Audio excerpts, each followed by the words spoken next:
Today's episode is all about stereo. What is it? How does it work? I think that's something most people know, but maybe not truly 100% know. Then what you should actually do as a music producer and how you should handle it.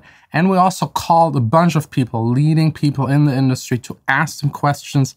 And I myself even learned something new, and we want to take care of eliminating all of these misconceptions about stereo. When to make something mono, when making something stereo, what kind of purpose, where and when, and how things are being handled. All of this will be clarified in today's video.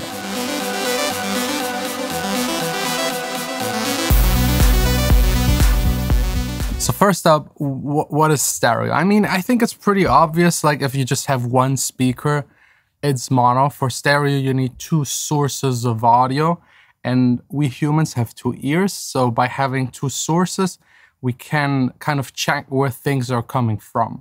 Like our ears are very highly trained to precisely know the delay of a sound source hitting one and the other ear. Our brain does it automatically, but this way we exactly know if something is coming from here, that it's coming from there, and we just know it because the sound traveling from the source to this ear and to the other ear has a difference. Very spectacular stuff.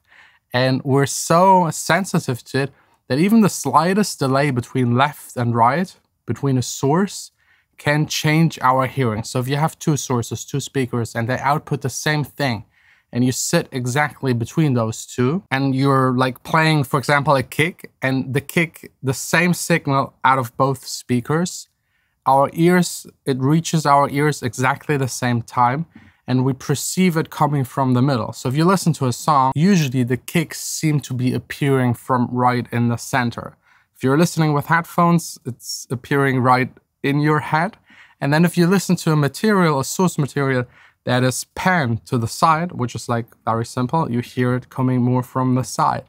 Then there is a twist to it. If you hear a signal that seems to be wide, it seems to come from like the outside of the speakers, like very far left and right and kind of not really in the middle happening, then that's usually, or actually almost always, like just a delay of the signal. So if you take the exact same kick and instead of playing it exactly on both speakers in the same volume, you could change the volume on one of the speakers. That would be panning.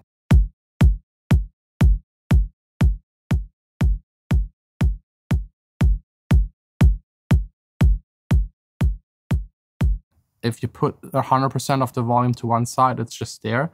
But if you now start delaying the channel left and right, if you take one of the two and delay it by a couple of seconds, milliseconds, samples, very slight,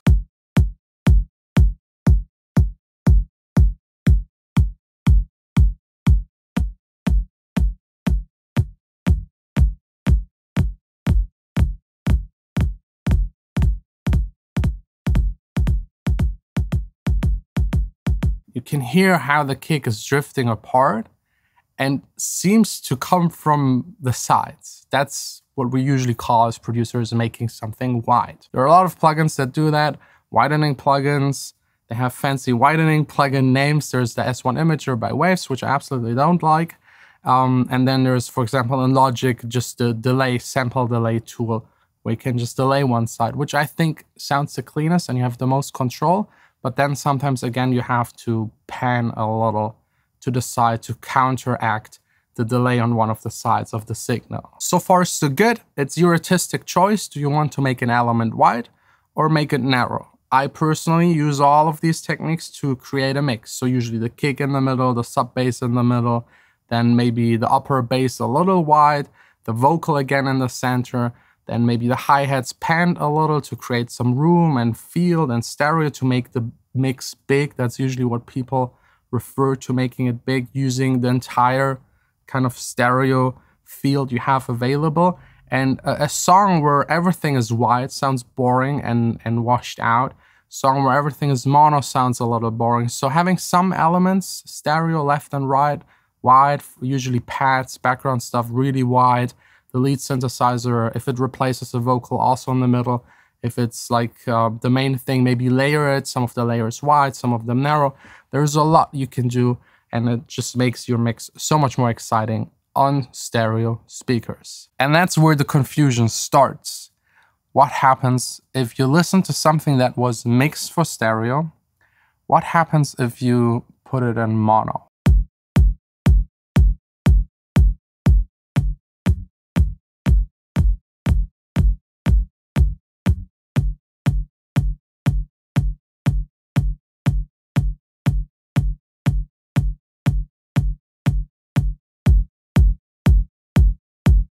So as you might be able to hear, a white signal that is then forced into mono loses a ton of punch. Like, you can eliminate entire elements. If you have a guitar and you delay one side to make it wide and then put it in mono, it's gone to 90%. Elements disappear.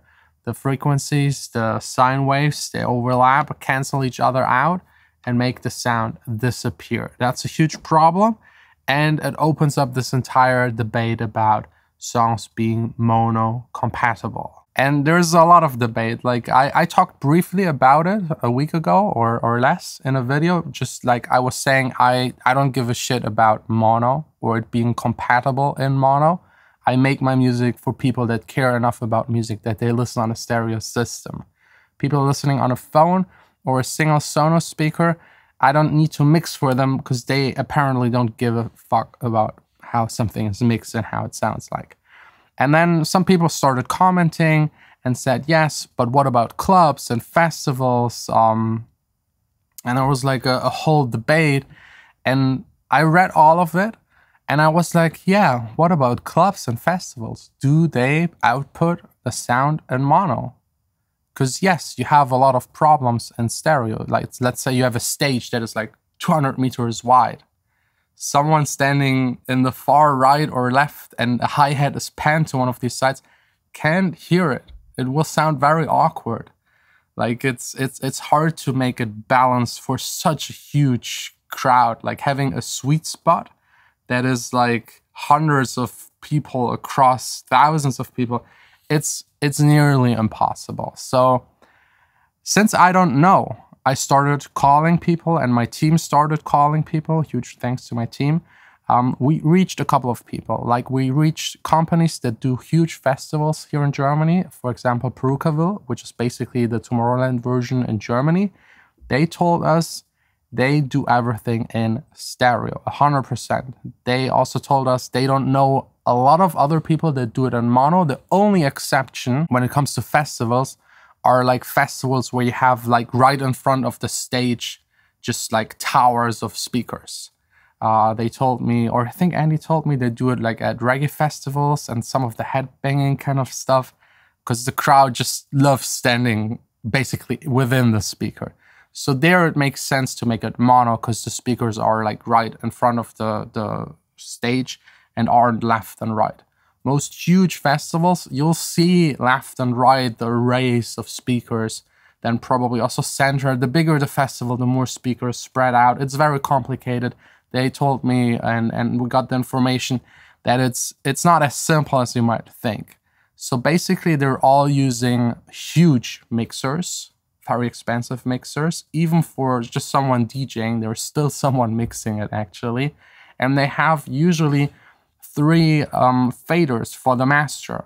One is going to the sub speakers that are placed all around. One is going to the mid and one to the tweeters. So they can change the volume of these 3. The crossover frequencies are usually for the sub between 120 and maybe 70. That's what most companies told us. And they all apply below a certain frequency mono making kind of tool on the festival. No matter what your track does, they put it on top. And knowing that is very crucial, because this way you can do the same to your song, which I would highly advise, making below a certain frequency your song mono. There are some tools for it available. You could also use an EQ and just EQ the side signal and take out the low frequencies.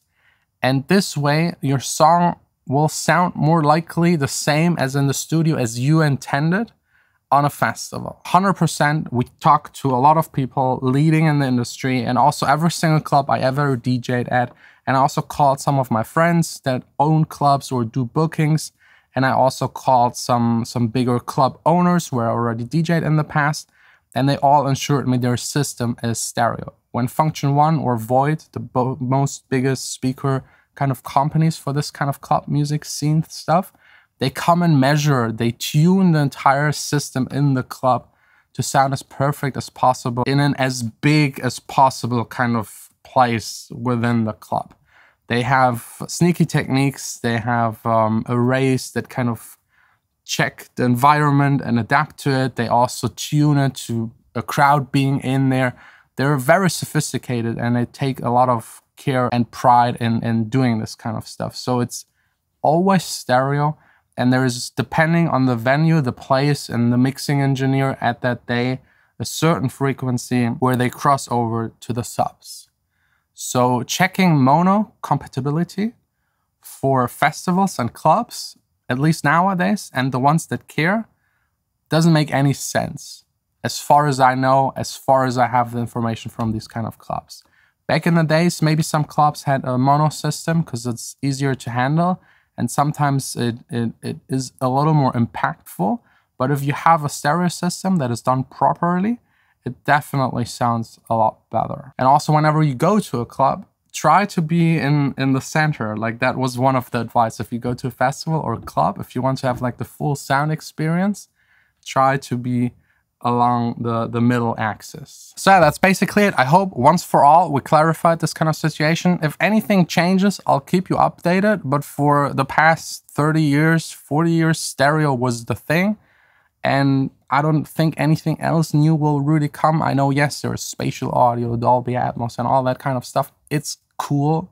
For me, my personal opinion, it's kind of gimmicky. It's the same as going to the movies and watching a 3D movie. You do it like every once in a while, but do you really want to watch all of your YouTube videos at home?